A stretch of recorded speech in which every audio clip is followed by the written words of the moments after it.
This is the Digital Marketing Experts Podcast episode. No, why am I trying to sound like a radio announcer? Experts on the Wire, episode 26. Rand Fishkin.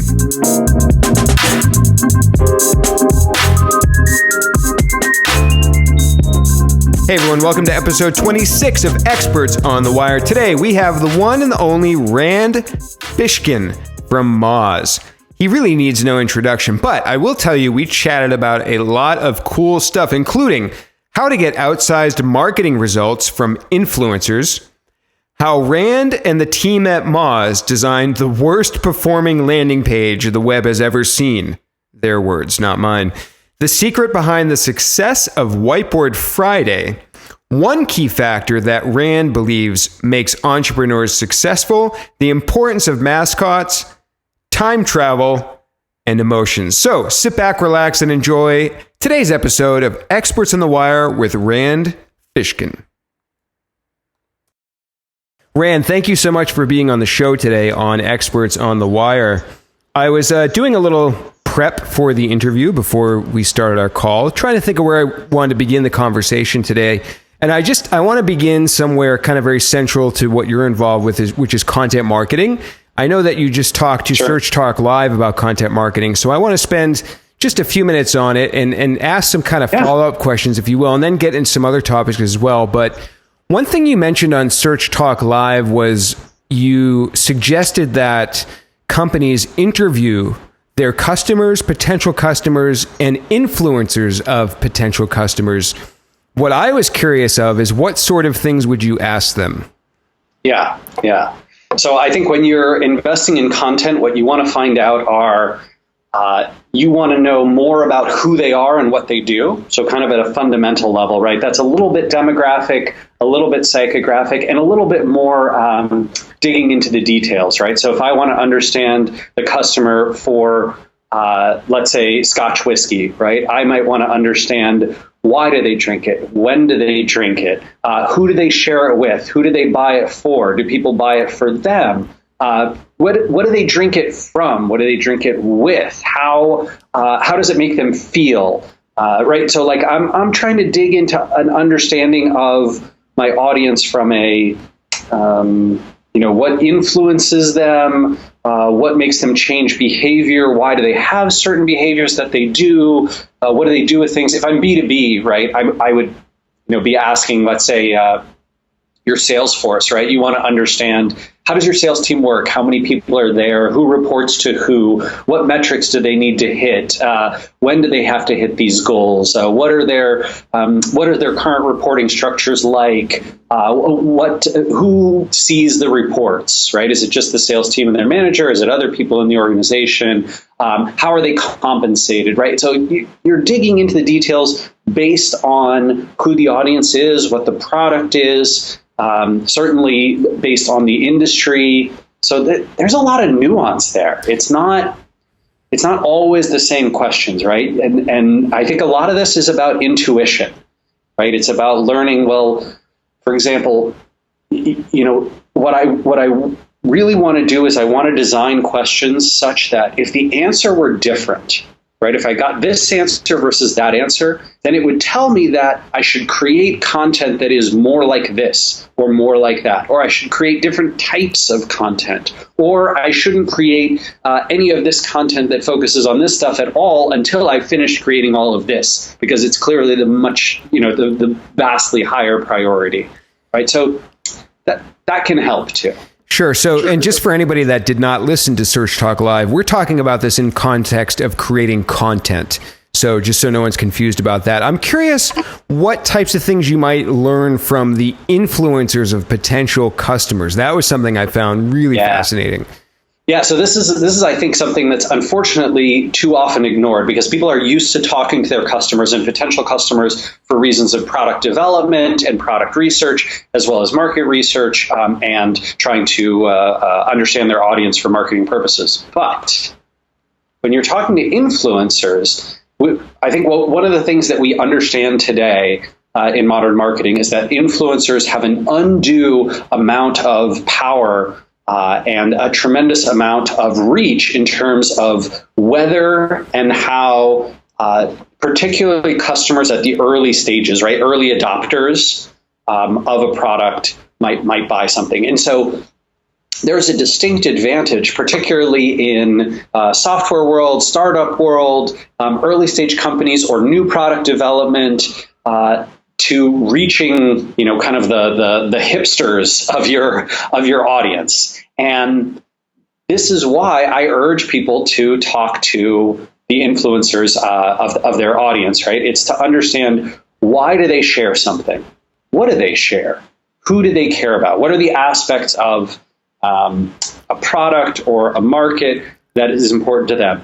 How do they make their money, right? What are the things that generate revenue for them? Is it speaking? Do they have sponsorship? Are they essentially an influencer inside another company, but they've built up a profile? In which case, what is it that inspires them, right? Influencers need content. They rely on it. It's what helps make them thought leaders. It's extremely hard to be a thought leader without ever pointing to or linking to or sharing other people's content. And so your job as a marketer is to understand, what do they share and why do they share it? And if you get those nailed in, now you can start to create content that influencers care about. And the advantage of that, even if it's only the influencers who care about the content, it's still hugely beneficial for you, because an influencer promoting, amplifying your message and your brand to their audience means credibility. It means additional reach, and it means that you get a kind of an outsized modifier to the conversion process, right? Like I can't tell you how many people say, well, I signed up for Moz because I heard Mike King speak about you guys at a conference, and he said that this particular tool was great. Or talking about we mentioned the whiskey world, right? Like I had one of the, I think there's 13 of them. There's 13 like masters of whiskey who are in the United States. They've been certified by basically a collection of Scotch distilleries in Scotland, and then they come over and do promotional stuff here in the US. But they'll come to your office or like to an event, and they'll do tastings, and they'll tell you, here's all these characteristics, and here's why these, particular whiskeys taste different from one another. And if they say that one of their favorites is, Lagavulin or Laphroaig or Ardbeg or whatever it is, those are all very peaty whiskeys. So, if you don't like peat, don't buy those. But then that is going to have a tremendous influence on people like me who enjoy whiskey but don't totally understand it, and would love to know from people who are very experienced, like, what do they consider to be good, right? So I think this applies really well in spaces where sort of an expert opinion is very highly valued. So software, whiskey, wine, things like that. I'm trying to draw a connection in my mind, and maybe I'm just not familiar with some other industries as well. But like, let's say you're trying to reach a general B2C audience, like in clothing or sneakers. Yeah. Fashion is a huge one, right? So think of the ludicrous influence that celebrities and certain types of fashion designers and fashion personalities who are on TV shows, right? Like, what was his name from Tim Gunn from, oh gosh, what was I can't remember the TV program where they'd like have clothing designers come in, and then they kick one off every week until there was America's Next top fashion designer. It was something runway. I can't remember. Anyway, that guy. The Make It Work guy, is hugely influential, right? So is someone with an extremely powerful and popular Instagram account who does primarily fashion stuff. And there are literally thousands of those people of all different age ranges. And, generally speaking, in fashion, there's many more women than there are men, but there are men who are also very influential. I think of someone like Eric Bandholz from Beard Brand, right, who's massively influential. That's where I get my mustache wax, is from Beard Brand, and Eric is a huge part of the reason why, right? And his beard styling techniques and the clothing that he wears and the haircuts that he gets and all that kind of stuff influences my decisions around those choices too. So even in a big, huge B2C niche, there are influencers, and they have this undue, outsized proportional influence on their audience. And understanding their motivations can be massive. Great. So no matter what your industry or your type of business, you can find people that will influence your potential customers. So yeah. Got it. Even if you go to, like something really niche and tough, like a chemical engineering industrial supplier, right? It's sort of like, well, it turns out that there's one conference a year that all those folks go to and one newsletter that they all subscribe to. And if you can reach the publisher of that newsletter or the contributors, the article contributors, and or you can be at that conference and influence the speakers there you go. That's your win. Now it's, many hundreds of millions of dollar market with only a few influencers. So it's tough, but they still exist. Got it. Love the tip. So I'm going to talk a little bit more about content and kind of slowly morph into some other topics. I'm curious about Whiteboard Friday. Sure. It's in sort of the marketing world, it's a very successful series, right? I mean, it's been running a long time. It's certainly, I think, one thing that's helped drive the Moz brand. What do you think were the inputs? So not the surface level things that people can look at it and say that was successful. What do you think were the behind the scenes kind of inputs into Whiteboard Friday, especially early on, that maybe helped make it successful? And then how can companies today think about applying those principles to making their content successful? Yeah. It was a format that at the time was extremely unique, and in fact, weirdly still is. There's still very few instructional, relatively high quality, highly produced visual short series in the web marketing world. So Whiteboard Friday was unique and remains, well, not as unique as it was when it started, still quite unique in terms of format. Second thing that I think was critical to its success was that it's an educationally focused piece of content in a field where education is informal, challenging, and it's hard to know what is reliable, high quality, trustworthy information. And I think Whiteboard Friday, especially Whiteboard Friday, even more so than I'd say a lot of the blog content that I personally put out in other places, which can be more speculative and more opinion-based, Whiteboard Friday tended to be extremely best practices focused, right? And so that made the information very reliable in a space where reliable information could be hard to come by. More so, again, years ago than it was today, but after building up that reputation, Whiteboard Friday continues to have that clout and influence and authority. Another thing was that we early on recognized that it was mediocre in quality and overinvested in making it higher quality within the first few years. So by 2011, which was about 3 years into when we'd started the videos, we got a full studio at the Moz offices, the ones prior to the office that I'm in now. And we had someone on staff who was full-time dedicated to video production and content. We invested heavily in lighting, in cameras, in soundproofing the room, in a high-quality porcelain whiteboard that erased beautifully and showed up really brightly. So all those kinds of things, right? We overinvested in the quality of it compared to the engagement that it was getting at the time. So I think that would be one of those things that looks, to a CFO on paper, they'd go, this marketing channel does not deserve this amount of investment, right? And we went, too bad, we're doing it anyway. So I'm glad you mentioned that, because I wanted to ask about that aspect. What gave you and the team you were working with the faith as marketers to even want to make, it couldn't have been 100% a feeling of risk, right? There must have been somewhere in the threshold where you felt like there was enough possible reward versus the risk. So what were some of those indicators to you that just gave you that, confidence to spend all that money?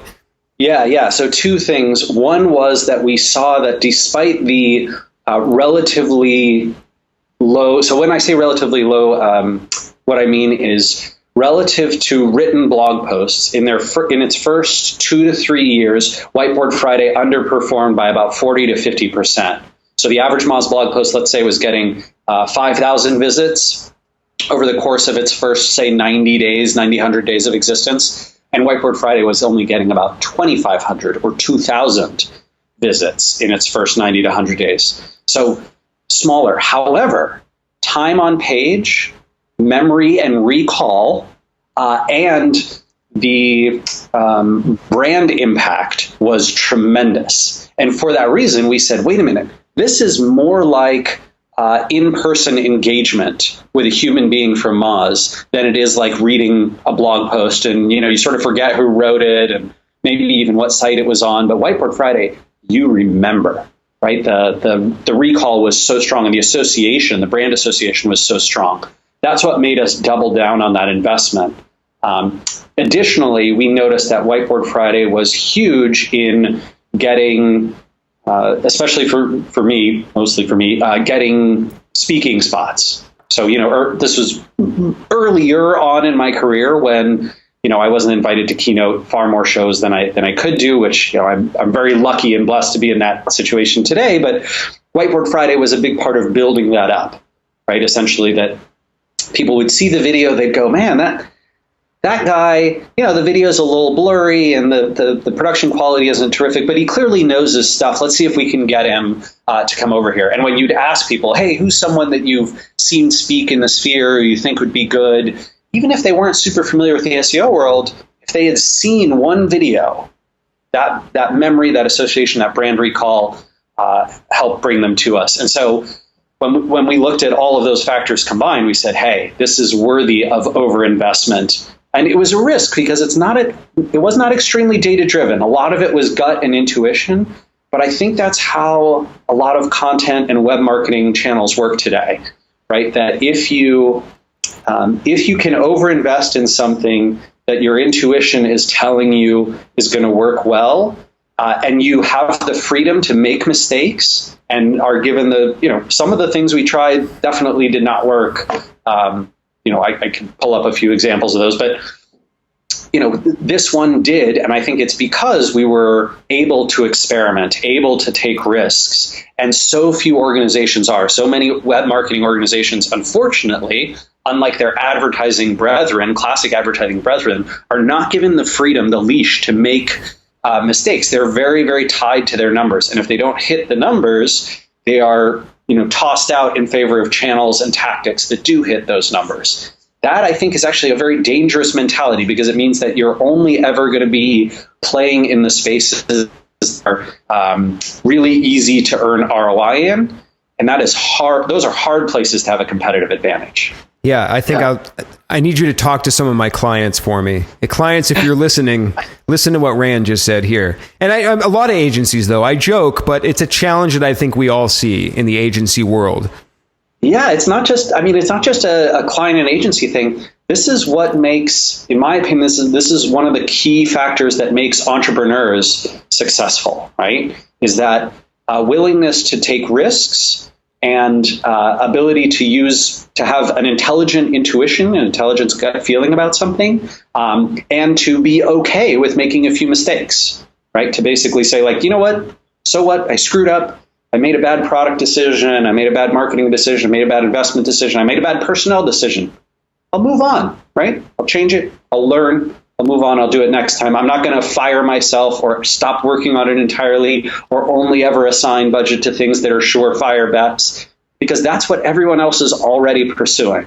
And there is not a lot of room for outsized improvement in any form of your life, right? Or in any form of business in places where everybody else is already there. Absolutely agree. So one little last question tying into content and kind of Moz's brand, Mozbot, Roger Mozbot. Yeah. I find this interesting because I think mascots is an area, maybe you would agree or have a comment. It seems like an area where other companies in a dry or boring industry, and again, you mentioned advertising, you see a lot of, there you go, there's Roger in the video, For anybody listening, Rand just held up a big Roger stuffed toy, and then the coaster. Yeah, he's everywhere. Roger's everywhere. I probably have a Roger sticker around here somewhere. But I think there's an opportunity for so-called dry or boring brands, or maybe any brand, to utilize a mascot. Do you have suggestions for other people that might want to utilize a mascot in their marketing? Yeah, I think that mascots and this idea of just injecting humor and fun and less serious corporateness into a brand can have a very, very positive impact if you are okay with targeting that subset of your audience who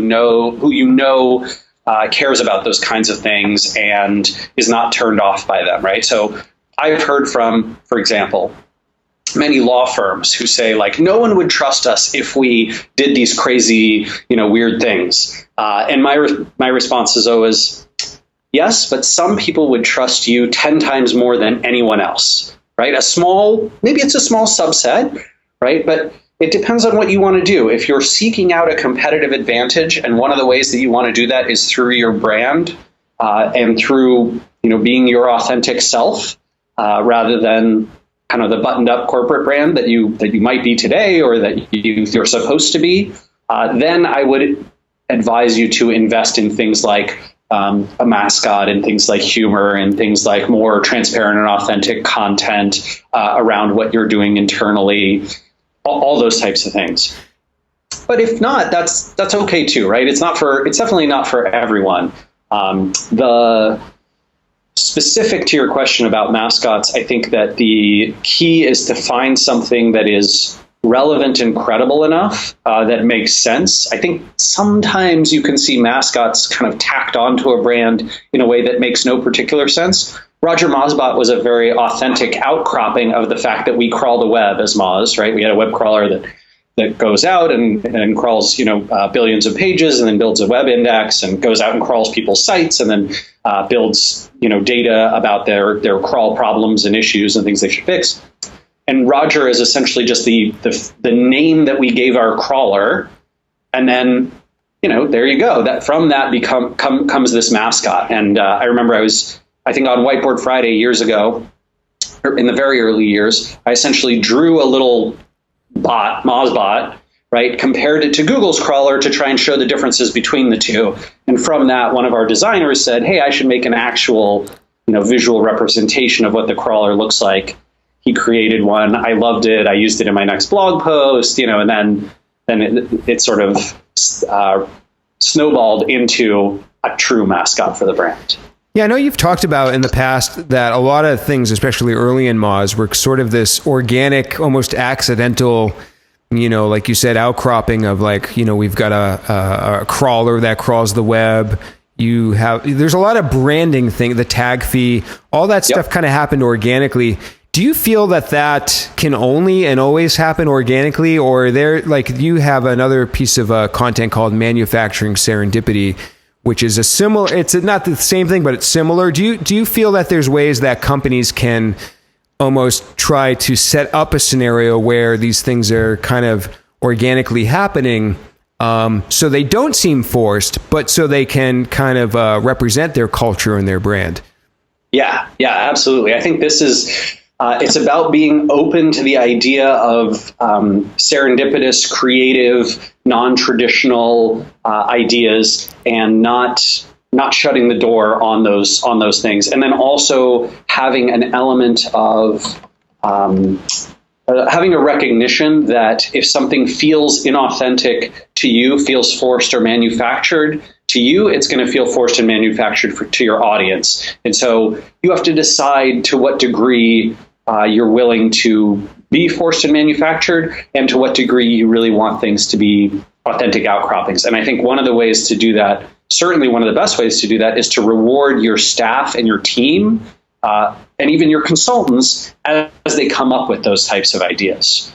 That's a clear way to say, hey, you know what? We appreciate this. We're going to keep investing in it. some of these ideas are going to be bad, and that's okay, and we'll toss them out, but some of them are going to be gold, and we're going to turn them into long-term big parts of our company. Awesome. I have so many questions here. I hope we can get to everything. I want to shift to Keyword Explorer. So this is your new tool. I know you worked very passionately on this. I got a quick sneak peek of that a few months ago, which is great. I love the tool. I'm curious from your standpoint, transparently, how you're kind of measuring the success of it and how it's been going against that measure of success. Sure. Yeah. So we sort of are measuring two things. One is customer acquisition, and the other is customer engagement and retention. And from what I know right now, and this is data that comes from two places. One, we have our own internal monitoring, and we also, I know, we have Omniture set up, which is a nightmare of a program, but it does do a few more powerful things than Google Analytics can do. And it is cheaper than spending the $150,000 a year for the advanced Google Analytics. So from that, what I know today is that Keyword Explorer is relatively beloved by about 4,000 or 5,000 Moz subscribers who are using it near religiously, like literally every week, multiple times. And there's a good 1,000 people who are using it even more frequently than that. So that's wonderful. It's doing a really good job of that. And there's a bunch of, I think, big fans who have made it a key part of their work already in the first few weeks after launch. That's awesome to see. There's also a ton of people who are not well served by it, primarily those outside the United States, because Keyword Explorer is English only mostly right now in terms of the keyword suggestion corpus, and Keyword Explorer's volume data comes only for the United States right now. We're expanding it soon, but that makes the customer set a little more limited. About 50% of Moz's, a little under, about 50% of Moz's paying customers are in the US right now. And so for half our customers, Keyword Explorer is not really serving them kind of at all. Yep. Now, that being said, so good success, especially with US customers, paying customers of Moz. However, on the acquisition side, Keyword Explorer has the worst performing landing page that I or anyone else I've talked to has ever seen. I'm being totally serious. So I think you tweeted about this earlier. Yeah. So if you go, I think if you search Google, actually, if you just search Google for Keyword Explorer and you land on the products page, assuming that you're not logged into your Moz account, you will see, if you scroll down, you can get to a pricing page, and essentially the pricing page shows like, sign up for a year for $600 or a year at $1,800, and you get, this many lists and that kind of thing. It does not show the monthly option. You can actually sign up with a free trial, which is how most people have been signing up, but that is not made clear on that landing page. And so I think that landing page is converting about 1 of every 12,000 visits. Whoa, so it is the worst. Yeah, you weren't kidding. I mean, I have set up worse landing pages for, selling, igloos, right? like igloos in Alaska. It's quite bad, quite terrible. And so very early on, the first week, we saw that it wasn't performing well. So I reached out this is a potentially good step that I'd urge other folks to do for conversion rate optimization. So basically got the email addresses of folks who were logged into their Moz community account, had played with Keyword Explorer, done their 5 free searches, whatever, had reached the pricing page and then left. I basically emailed them and asked them and got the same, just the same response over and over from almost all those folks, which was like, I would have loved it if I could have taken a free trial. Oh. And so then I replied to them and said like, yes, the landing page does not make that clear. Apologies. You can actually go to the free trial and do that here. And most of them did, which is fine. But obviously I can't email every single person, and many people we don't even have email addresses for. Anyway. So pretty silly and ridiculous. There's a new version of the landing page that's coming in. Moz has a long queue, let's put it that way, for the team that is responsible for making landing pages. And so, fortunately, it's an engineering team that's responsible for a ton of other very critical work, including things like billing and payments and all sorts of business critical operations. So tragically, it's sitting in that group's queue. It was going to be in this sprint, but it got kicked out to some future sprint. So it might be a few weeks before we can see whether Keyword Explorer can do a good job attracting people. Sure. And just to put in my 2 cents for the listeners, I know I've tweeted that this is by far one of my top favorite keyword tools that I've used. And, I got to be honest, Rand, when we met, I was a little skeptical, and you might have sensed that. Yeah, but, I did. Yeah, you were. We used your feedback, Dan. Like, we really... I wrote up a big email to our team about all the feedback that you'd given me when we met up in Florida, and sent that along. And so, that was my process for a lot of the improvements, was to show it to folks like yourself who are really savvy, who get it, who understand SEO, and then ask the team like, hey, we need to make these changes. We need to improve this stuff. I think that's another kind of takeaway. It pays to talk to influencers, not just because they're influential for a reason. Right? Like, Dan, you have a following in the SEO world, not just because, you're popular. So good looking, right? Yeah. So good looking, right? It's not just your pretty face. Yeah. Like it's because you've demonstrated value, right? And because you have insight. And because of that, getting your feedback and input on a product that's serving the market in which you are an influencer is hugely valuable. Same thing is true for any other product developer or market builder out there. You talk not just to your audience, but to your audience's influencers, and you can get some pretty phenomenal feedback. Yeah, because if you had just said, "Oh, Dan he's not even he's beyond a Moz user, he's a Moz associate," so I get to use all the tool set for free because that's a perk of being an associate. So why would I talk to Dan? Like, he's not going to buy our product. But then I've told so many people about it. Yeah. That goes back to what you were talking about earlier. So I want to just say, I want to encourage the listeners to try out Keyword Explorer, because I've already found so many content opportunities. One thing I think the tool does really well is it generates those tangent ideas that you would have a very hard time just coming up with off the top of your head, or even finding in the AdWords tool. And it goes way beyond what you would see in like an Uber Suggest or keywordtool.io, because it's not just suggesting the long tail of the phrase. It's going, content marketing, email marketing, like it's or content marketing, sales. It's coming up with these tangent but related topics. So I want to encourage everyone to check the tool out. So your book, I know Search Talk Live asked you about this. I do want to ask you quickly about it, though, from the perspective of, I guess, why did you choose a book over other platforms, to tell the story of Moz? There could be audio, you could do a series of blog posts, you could have done a video about, like, why a book specifically?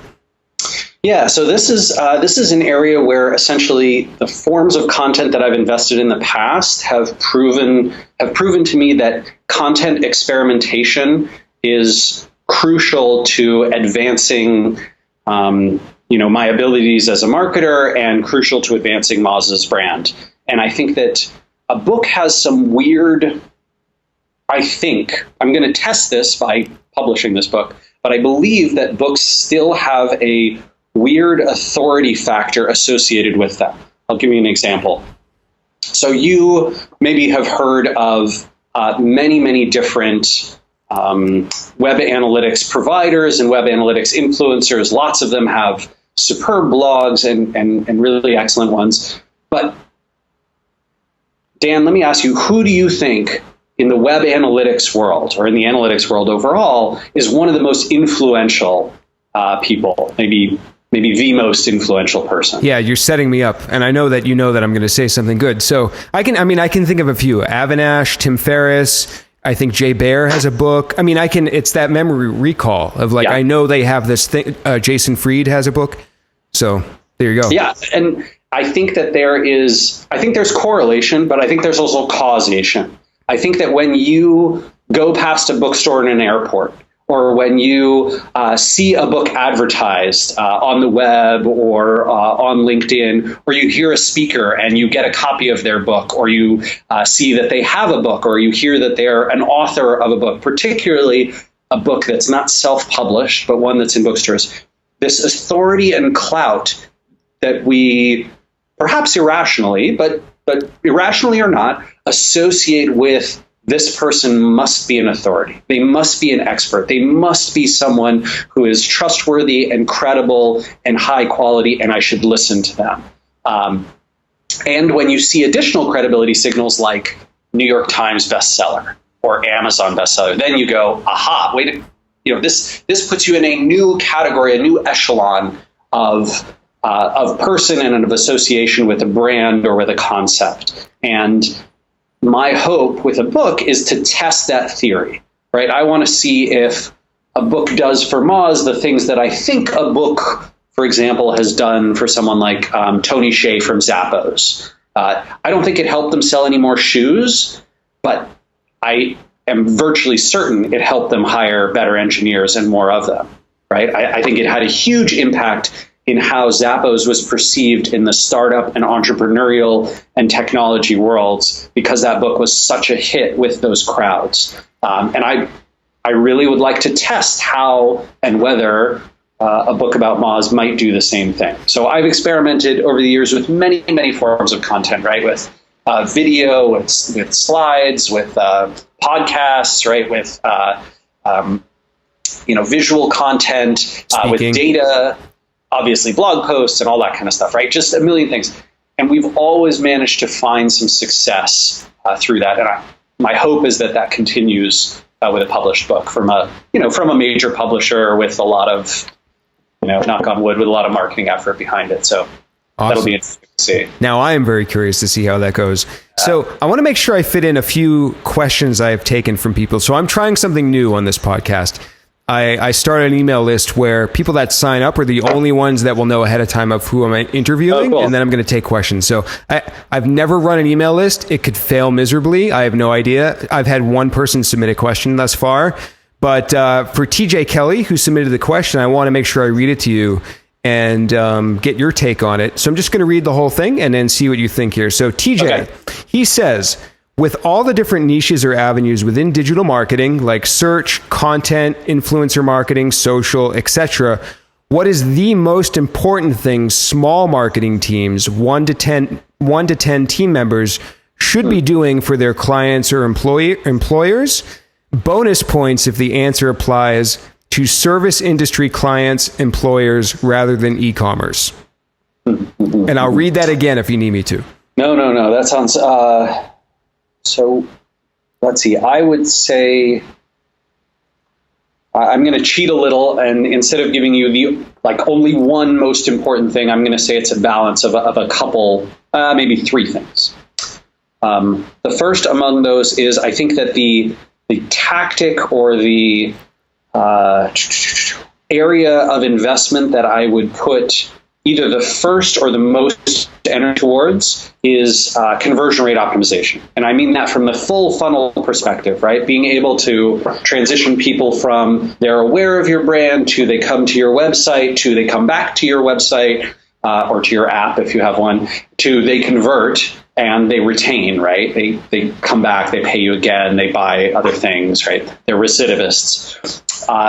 That conversion rate optimization process, if you can nail that down, now every single visit that you drive to the site, whether from a paid channel or an organic channel, online or offline, high cost to acquire or low cost to acquire, will bring you more benefit. And that is just huge. And so that's one of the reasons that I say this is fundamental to the process. I say this despite my world's worst landing page reputation that I currently own very unproudly.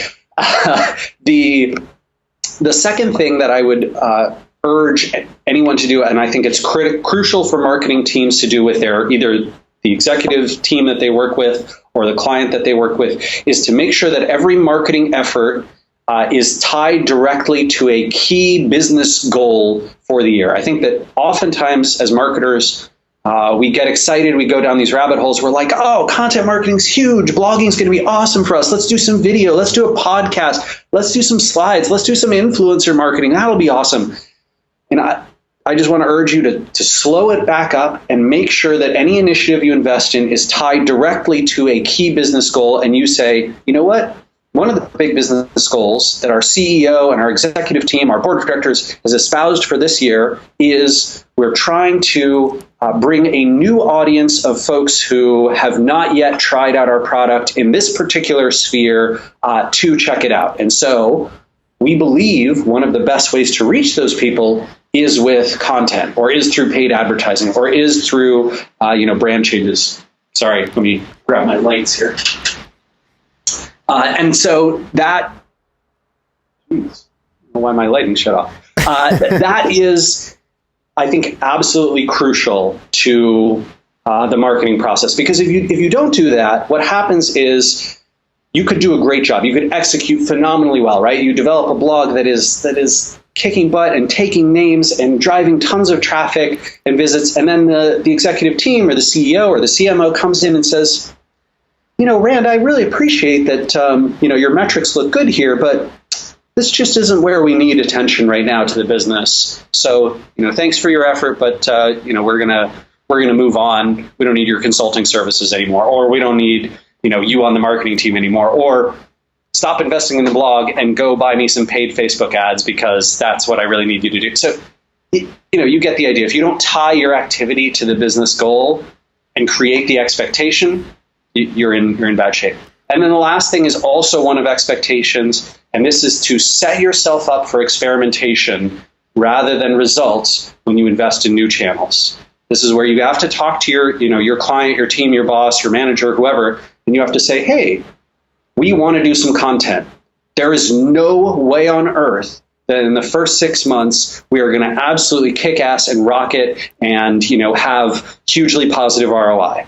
In fact, I'm going to bet that we will not have those things. What we will have instead is we will demonstrate that we are improving, and that if we continue to invest for another 6 months or 12 months after that, that we will have a huge substantive channel that can be a key part of the business. But if you don't set up the expectations that way in the conversations with your team, your boss, your manager, your client, you're going to be screwed.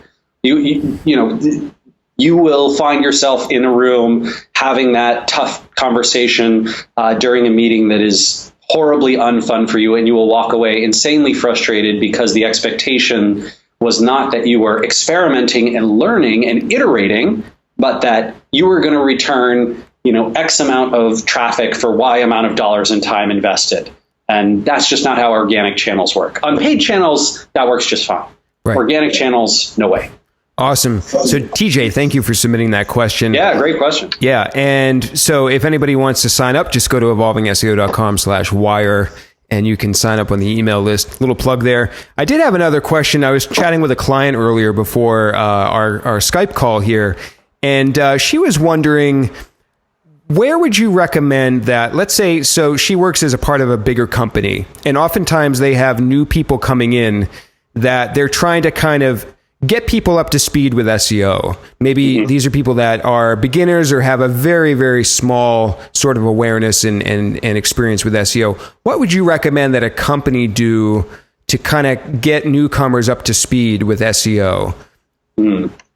Yeah, I think there's a few things I would recommend. First off, I think if you're looking for the broadest sort of introduction to, hey, just learn the basics, the Beginner's Guide to SEO from Moz is pretty good. Distilled.com/u is quite good. It's a sort of an online training course that'll walk you through. I also recommend Market Motive to folks, especially if you have more like a quarter to give to get really up to speed. You'll go from I don't know anything to I am intermediate to advanced at SEO through the Market Motive course. And then if you only have, let's say, an hour or 90 minutes, I did a class for Skillshare on SEO that has gotten a lot of really positive feedback. It's an introduction to SEO course. It will walk you through most of the fundamentals. It's totally free. That was my deal with them. They were like, "Well, you make us a course," and I said, "I will if you'll make it free." And so, it's totally free, and that's another good resource I've pointed a lot of folks to. So I think those are all things to do. The other thing I'd say is once you've got your kind of beginner basic level understanding of the concepts of SEO, you need to do some application. And one of the things that I have found to be true is that in a lot of, commercial corporate business settings, you just don't get the ability to influence all the things that you want to do. And so I would urge anyone and everyone who has the chance, just set up a WordPress blog, or a WordPress website of your own, so that you can go in and make your own changes and produce content and try and rank for things and try and earn links and try and create content that resonates with people and serves searchers well and gets you search traffic. Go play around with that, because if you do, you will learn a tremendous amount more than kind of what the small barriers that are set up in any kind of corporate environment or client agency relationship will let you do. Awesome. Love those answers. And just so I can put my 2 cents in, you mentioned a bunch of Moz things and your things, but I do have to say that I believe your content to be of very high value compared to many others in terms of like giving a beginner's standpoint for SEO. So yeah, I think that's one of the areas we specialize in. And then there's some awesome folks who will take you from that more intermediate to advanced level. Like if someone wants to go to evolving SEO, they will find content that is for, a serious search marketer that can take them even more advanced, down the whatever particular rabbit hole you're writing about that week. And so I think that's one of the things that Moz is designed to do is take you from 0 to 30. And then there's, great folks out there like yourself who are designed for, hey, let me take you from 30 to 60. Appreciate that. Thank you. So I want to ask about kind of marriage and business. So your wife, Geraldine, you're obviously, you wrote in one of your last blog posts, I think she was the number one thing that you would keep in terms of things you would change, keep, or you don't know yet. I think that was the post. And what I wanted to ask was, do you have any advice for people that might struggle to kind of balance the relationship or keep a healthy relationship going, especially with you, where Moz is so integral to, as you've said, you and your identity? Any kind of relationship advice for kind of keeping that healthy balance, and maybe even beyond that? I know Geraldine has been on and off sort of involved with Moz in certain ways, even just informally, or she travels with you. So what are some things you would tell people there? So I'm going to say, in the SEO world and the content marketing world, even in the entrepreneurship world, one of the things that I, have the privilege of saying is I've seen a lot of these, right? Like you and I have both seen many, many examples of people, of websites doing a thing wrong or a thing right. We've seen many examples of businesses doing a marketing channel wrong and a marketing channel right. When it comes to marriage and business, I only have one example. Right? I only know my relationship. And I'm a firm believer that you really cannot know any relationship that you're not in. Not to the degree to where you could give advice about it, certainly. So the advice that I will give, unlike advice that I give about any other topic, is very, very personal and is a sample size of one. So keep that in mind. That being said, some of the things that have worked really, really well for us are setting up boundaries and expectations. So I'll give you an example. I give Geraldine access to my calendar so that any given day she can see what I'm doing, when, who I'm meeting with, where I'll be, all that kind of stuff. That is not because she needs to know all the time. She doesn't. In fact, she probably looks 1 out of 4 weeks, right? And actually, only cares 1 out of 10 weeks, right? But it's still a trust and expectation, a huge trust and expectation builder, right? Because it says, hey, I'm gonna clue you in as to what's going on in my professional life, and you can have an understanding of how busy my day is. And if you call me and you can't get a hold of me and it's an emergency, you can look at my calendar and you can see where I am and why I might not be available, and all those kinds of things. I think it's also really wise to set up those types of expectations around the short and long-term future. So to say, for example, like, hey, I'm about to enter into a period where I'm going to try and start my own consulting firm, or I'm going to start my own affiliate website, or I'm going to start my own, software engineering-based startup. And that is going to mean these things, right? I think today that that's going to mean these things. It's going to mean that I'm going to be way less available for personal time. It's going to mean that, our finances struggle in these ways. It's going to mean that, my income could fluctuate and all this. Are you okay with that? Are you on board with that? Are there any things that I'm not thinking about that you think probably will or might happen? Right? And setting up those conversations, having them in advance of just jumping in has been huge for us. It's really, really powerful because then when you get frustrated and angry, and you'll get frustrated and angry, you'll have conflicts and fights, you'll have days when you disappoint each other and let each other down for one reason or another. You can say, hey, that sucked, but on the plus side, I'm glad we talked about it in advance, right? Like we knew that this might happen. We knew that this was a possibility, and here it is. And boy, it sucked even worse than we thought. And is there a way that we can, for the future, do something else to create more certainty, more preparedness, to be more resilient to that type of situation? I think that's a big one. Another thing that I've done that I think is really important, and I've seen actually a few people do this, I think it's powerful, is to say, not to never devalue the work or contributions or support that the person who is being less entrepreneurial is investing, right? So never to say, hey, I'm more important. My time is more important because, I'm the CEO of a startup that's making $10 million and we have investors. And so my time matters, but your time doesn't. That is fictional bullshit. You shouldn't believe it. And you should definitely never make anybody that you're in a relationship with feel that way, because it's not the truth, right? You're kidding yourself. The support role, right? The role that someone plays, being the steady job or being the caretaker for children or the caretaker for you and your home and your personal finances and your life and all these other aspects. That is an equally crucial role. It has stresses just like, being the CEO of your own company or founding your own thing. Don't devalue that.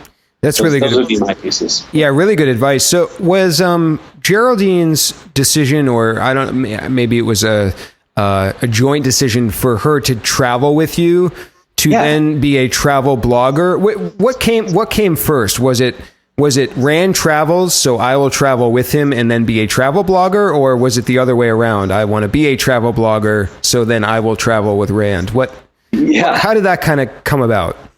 So I'll rewind just a little bit before that. So many folks know, but maybe not everyone, that for years when I was starting up kind of the business that would become Moz, Geraldine was paying all our bills, right? She had like a real job.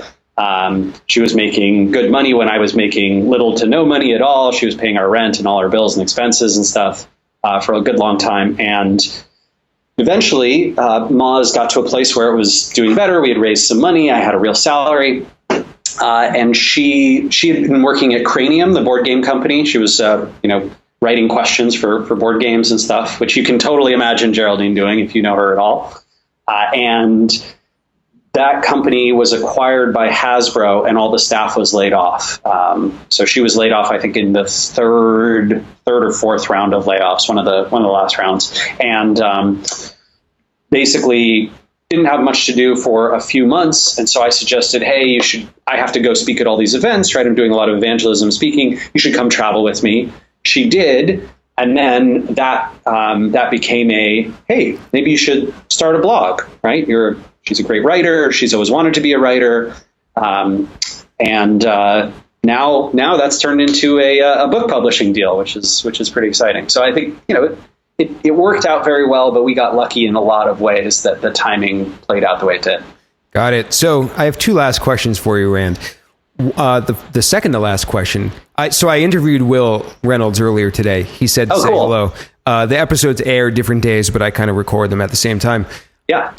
I asked him what to ask you, and he gave me a bunch of ideas, but the one that I think most people would find the most interesting, broadly speaking, is he said when he was in your inbox for a week, you got hundreds of emails of even some were continuations of threads where you were helping some random guy that would never buy Moz's product. Yeah. Just with SEO advice or marketing advice. And he said that he had to just call it quits, at whatever time, 5 p.m. and say that he couldn't, I guess the question I'm curious about is, number one, why do you do that? But number two, and I guess on a more serious note, is what type of return value do you see that? And this might tie into serendipity, but I'm just curious, very curious for you to speak on that, because Will has seen your inbox. I mean, you can't get more personal than that. So it's one of the funny things, when folks ask us about what was it like to swap CEO, swap lives for a week. And I would say the most personal thing was answering Will's email, right? I mean, this is two examples, but one thing was his mom emailing me, right? Or emailing him and then me replying "Hi, Mrs. Reynolds, this is Rand. I'm Will's friend. I've taken over his company, his inbox for the week. And I'm sure I'll ask him about this question that you had.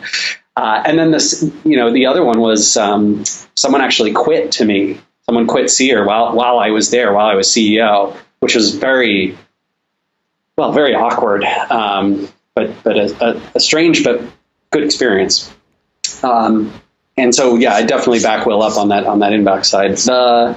So there's two reasons that I try and help everyone who emails me. And it's not quite literally everyone, but it is probably more than 90%, maybe even more than 95%. And I do get a lot of random emails, Will's right, from a lot of people who will never buy Moz and won't be customers. And one of them is early in my career, I was very frustrated trying to learn SEO. This is 2002, 2003, 2004. And I emailed a lot of people asking them for their help and advice, right? People who were sort of ran blogs, were active on forums. I almost never got responses. People were like, who's this rando named Rand, right? I'm not going to answer him. And that frustrated me tremendously. And I vowed to myself, if people are ever going to email me and ask for help, I'm not going to just ignore their emails and not help them out. Especially if I know the answer, I want people to be able to get that. So that is one reason. It's sort of a past regret thing. And then the second is that a primary life driver for me, the thing that I would say, I'm mostly powered by pasta and guilt. So I really like pasta and I eat a lot of it, and that gives me my calories so that I can go through my day. And then guilt. Guilt is my big life motivator. And so a strong desire not to feel guilty about deleting someone's email is another big one for me. I feel like there's folks out there who they don't have the resources, they don't know how to ask the question right. And so the least I can do is say, hey, I'm sorry I don't have the bandwidth to answer this, but I'd urge you to go ask at inbound.org or create a site forums or moz.com Q&A. And here's links over to those. And I probably reply to a good quarter of the questions that I get with that. And then a lot of the times it's just, I know the answer off the top of my head. Right. So does it really take me? It's only 2 minutes to write out 2 sentences and give the person the answer. And sometimes that turns into a long thread. And there are a few people who I've unfortunately had to cut off because they just kept sending them. But, the majority, I love that. I love that. I think that with the power to help and the visibility that I've got comes an obligation to help too. Well, that's very kind of you. So the probably the catch is the more you do this, the more people talk about it, and then the more email you get. So I know. Please spare Rand. I tell you what, if you think of a question that you want to ask Rand, just Rand at moz.com, just pour it on. I'll forward you over to Dan. Well, that's what I was going to say. Just ask me first. I might actually know. I mean, if it has to do with business or software, I probably don't know that. If it has to do with HR, I don't know that. But anything SEO, just email me first, and I'll try. You're a good man, Dan. I'll try to save you some email. The last question is kind of a fun one. So I know you kind of like you like stories and fiction and theater and things like that. So if you could hang out with any fictional character from a book or cartoon or whatnot, who would it be and why? And while you're thinking, I'm going to give a shout out to Anthony Penzabene, formerly Content Muse, who helps come up with these fun questions at the end. Man. Roger Mozbot. Yeah. Gosh, I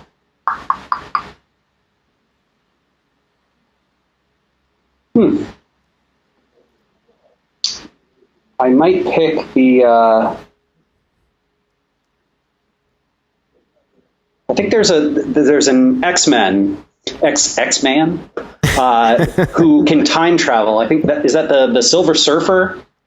I have to admit, I am not familiar, but go ahead. So I'll put this out there more broadly. I would love to hang out with a time traveling at will character, because I think that is, a lot of my life is, as I mentioned, is like it's guilt and regret and thinking about the past and thinking about what might be in the future.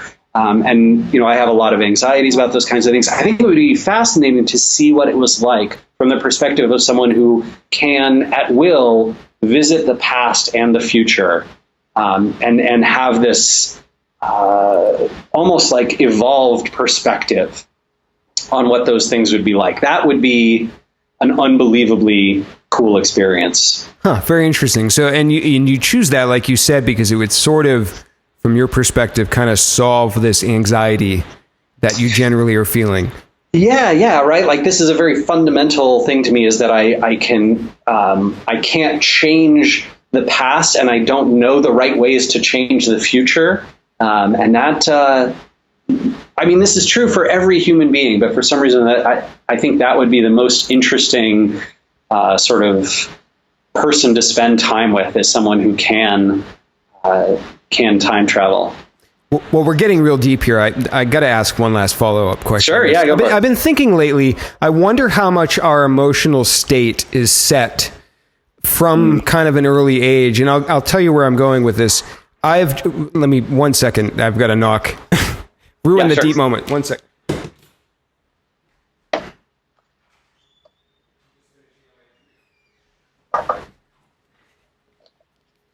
It is my wife. She's the only person that's allowed to interrupt. We'll edit in the show. Wave to Rand. I was going to ask him one deep question. So where I'm going with this is, I was thinking there's situations that I've experienced in high school where it's totally different. It's school, it's class, it's whatever. It's not a job. But I always felt the same stress and anxiety that I feel now in a work situation. So how much do you think people's kind of emotions and their emotional reactions to situations are kind of set at even a very early age? Yeah, this is, it's funny. So, I'm getting to the age where many of my friends have young children, and it's this experience of spending time with these kids and realizing that their dispositions, even as infants, carry over to their dispositions as, young children, and then even as older children.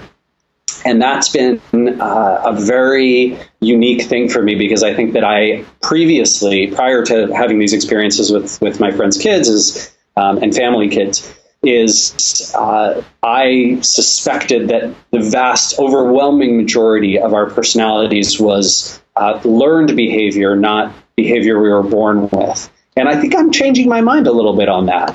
And I've read some science on both sides. I think that there's compelling cases to be made, and certainly traumatic events are very well correlated with big changes in behavior and even in genetics. But I think that this is one of those reasons why, when I talk about transparency and the value of transparency, transparency has a bunch of obvious value, I think, that people see in terms of marketing and in terms of attracting customers and employees and building a great team, all those kind of things. But I think there's also an aspect of self-transparency that's hugely valuable for it doesn't matter what you do professionally. You're a marketer, you're an entrepreneur, you're a technologist, regardless, being self-aware, understanding, being transparent about your own mind, what motivates you, what demotivates you, what you are good at, but takes energy away from you, right? Makes you less inspired to want to go and do that work the next day versus things you are good at that you make you want to come back to work the next day, right? And are excited to go in. Understanding which character flaws and traits you have, understanding what things you're bad at that you need to bolster with help from other people. All of that stuff is just massively critical, I think, to having a happy and successful life, but not just personally, but also professionally. Love it. So I'm going to wrap up things there because we have our accountant just walked in. We have an accountant meeting right now. Yeah, good. But Rand, thank you so much for taking the time to do the interview, and I'll record a formal outro to this one. But good to chat as always, and I'll talk to you soon. Thanks, man. All right. Take care of yourself.